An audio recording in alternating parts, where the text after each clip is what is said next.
Hey everyone, today I got my Honda Pioneer 1000 Trail Edition. It's the 5-seater.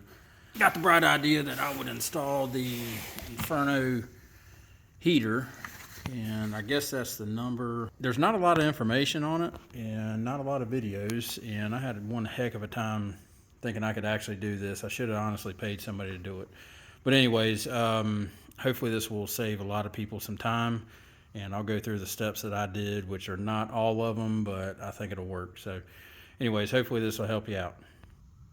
So the first thing I did was take off the front plastic skid plate, and then worked all the way back to the back one. It's pretty easy. You can see the little rivet screw, whatever, on the ground that you basically unscrew from each one. It's pretty easy to do. That gives you access underneath to be able to run all your electrical and help you out with the lines.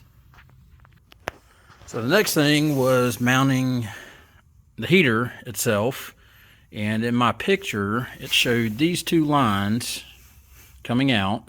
They were offset. There was a high one and a low one, where this one, they're straight in the exact same line no matter how you turned it. So I ended up mounting it first way this way, vertical, and then to create a low and a high, turned it down this way, and there's all my ducts. So you have your inlet, outlet, top and low. Top one goes to the top rung, bottom goes to the bottom, and they feed out. And this is where I had a lot of trouble, because I was trying to somehow figure out how to get those lines tied into this big old beefy son of a bitch and tied into those, but that wasn't even the right one. So I ended up having to see if I can get down in there. So you have a line, this line and this line was together, and they were joined from the factory. It ran straight and it clipped into right there. So what you got to do is you got to cut those in half. Cut this, I can't even talk right. Cut this one line in half, and then you have your low feeding towards the back, your high feeding towards the front. Now when you cut these, the one that's closest to the front seat is going to spit out a lot of coolant, antifreeze, whatever you want to call it. It will shoot out a ton, so just be careful. This line will shoot out a little bit what's in it, but this one will keep wanting to spew out, so we ended up having to take our thumb, plug it up, and then get this fitting put in here and then cram it in there. That stopped the flow. And then this one, we ended up putting the flow or the fitting in it and then connecting it. It's all good. So ultimately, it creates a big horseshoe where it comes in here, then feeds into the heater, comes back out, and ends up feeding in right there. And I'm sorry I can't point and move the camera good, but I was having trouble. I was trying to feed it up towards the front and ended up doing it this way. So hopefully that all works out.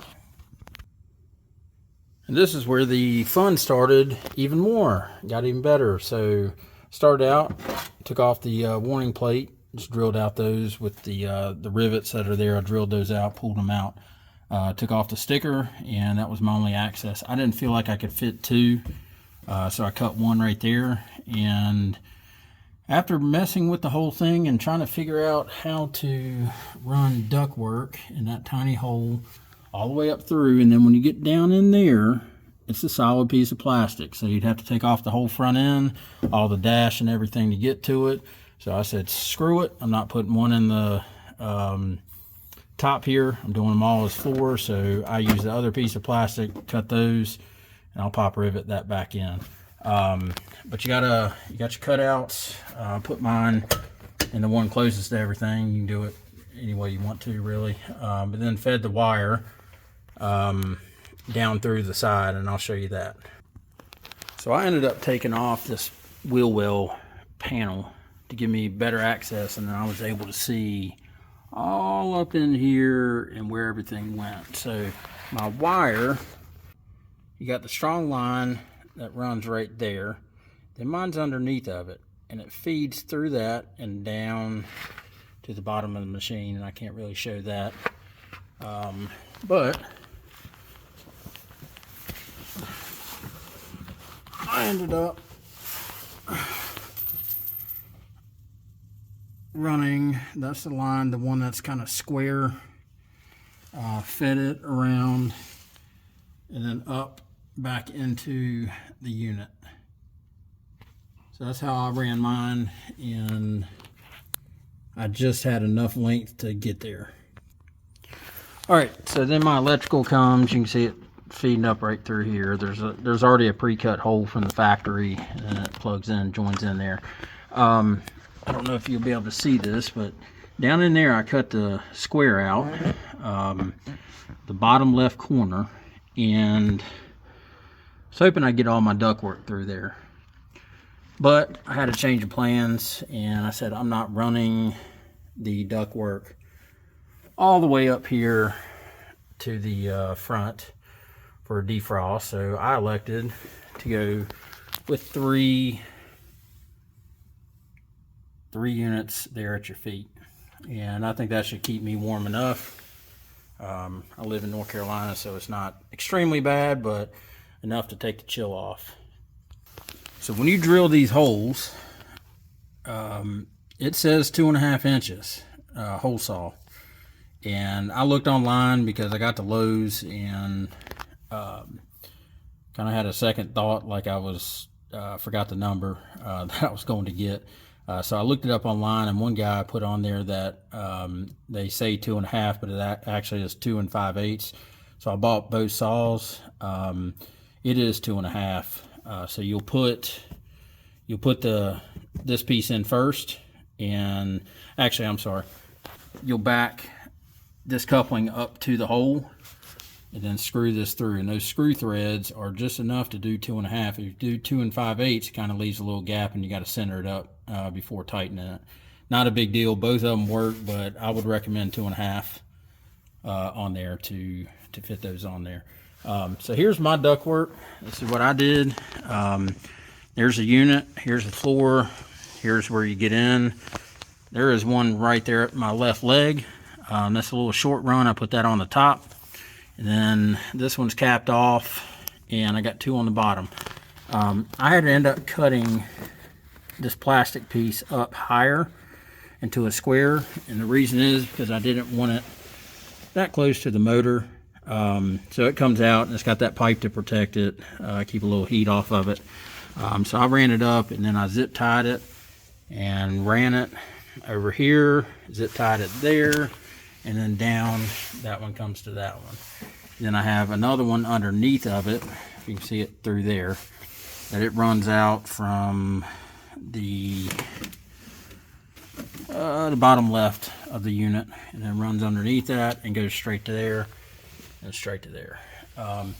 That's how I did mine. I'm just going to deal with it. I'm not going to deal with the defrost on the top. So my neighbor came in and saved the day. Found out that my winch cable wasn't connected. Has nothing to do with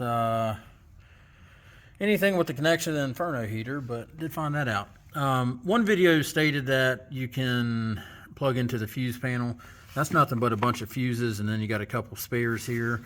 You can't really tap into that. That piece does not work, so don't untape all that. It's not bad. I don't know what this piece was. I think it was something with the winch, but could be wrong. Anyways, what we had to end up doing is I had to take this piece off, which is the netting for underneath the dash, and it went all along there. So take all those rivets out, and then this was one solid piece, go figure. So I had to drill into that.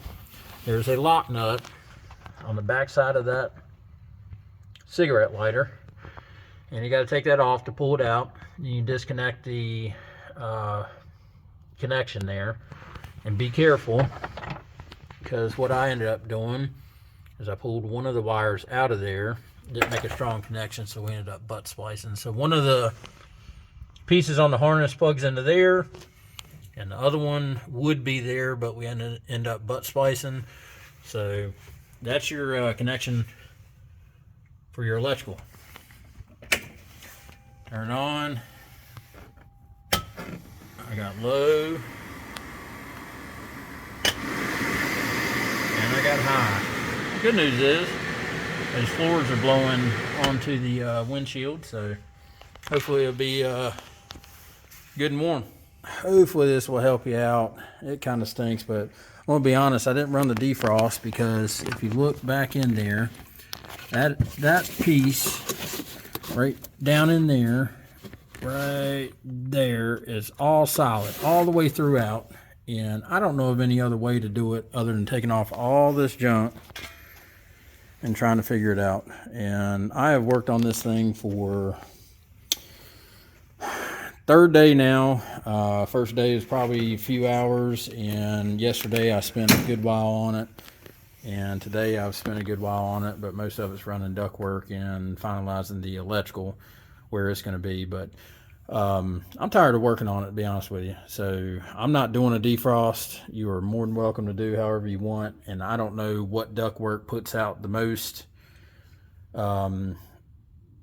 pressure or heat compared to each other, but I'm running those three, and I think that'll blow some heat into the unit and should be good. And then I got the surround, the plastic surround, so that should the bed's up right now, so can't see it, but anyways, the back seat that rolls up, so it'll allow heat back there. So it's better than nothing, and that's what I'm rolling with. So hopefully this helps you out.